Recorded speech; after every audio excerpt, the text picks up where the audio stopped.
বাংলাদেশের অর্থনীতিকে সম্পূর্ণভাবে পঙ্গু করে ফেলা হয়েছে। বাংলাদেশের আইন শৃঙ্খলার চরম উন্নতি হোক। আমি ছাত্র রাজনীতি থেকে উঠে আসা, দীর্ঘ বছর যাবৎ আমি রাজনীতি করি, সেই কারণে আমার কাছ থেকে মানুষের অনেক প্রত্যাশা এবং আমাদের মাননীয় প্রধানমন্ত্রী যে স্পিডে কাজ করে বাংলাদেশকে একটা নতুন বাংলাদেশ গড়ে তুলবার জন্য, নিশ্চয়ই তিনি আমাদেরকেও সেই আশা প্রত্যাশা নিয়েই জাতীয় সংসদের সংরক্ষিত আসনের এমপি করেছেন।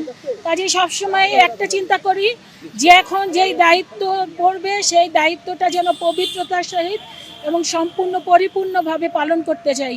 অর্থাৎ ওই দায়িত্বের মধ্যে দিয়ে বাংলাদেশের জনসাধারণের কল্যাণের জন্য কাজ করতে পারি এবং যেখানে যেখানে যে অসঙ্গতিগুলো আছে, যে সমস্যাগুলো আছে, সেই সমস্যার সমাধান করবার জন্য সরকার যে পদক্ষেপ নেবে সেই পদক্ষেপে যেন আমিও একজন কর্মী হিসাবে কিংবা একজন পার্লামেন্ট মেম্বার হিসাবে যা যা যখন দায়িত্ব পড়বে সেটা যেন সম্পূর্ণভাবে পালন করতে পারি। আমাদের বাংলাদেশের মানে যত আমাদের দেশ অনুযায়ী জনসংখ্যা ঘনবসতিপূর্ণ একটা দেশ।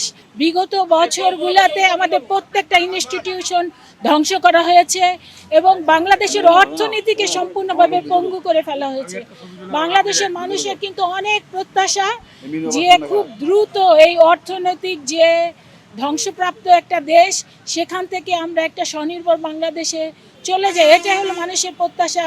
দীর্ঘ 17 বছর এবং অন্তর্বর্তীকালীন সরকারের সময় যে মব কালচার সৃষ্টি হয়েছিল সেই জায়গা থেকে বাংলাদেশ সম্পূর্ণভাবে এক ঘুরে দাঁড়াক এবং বাংলাদেশের আইন শৃঙ্খলার চরম উন্নতি হোক।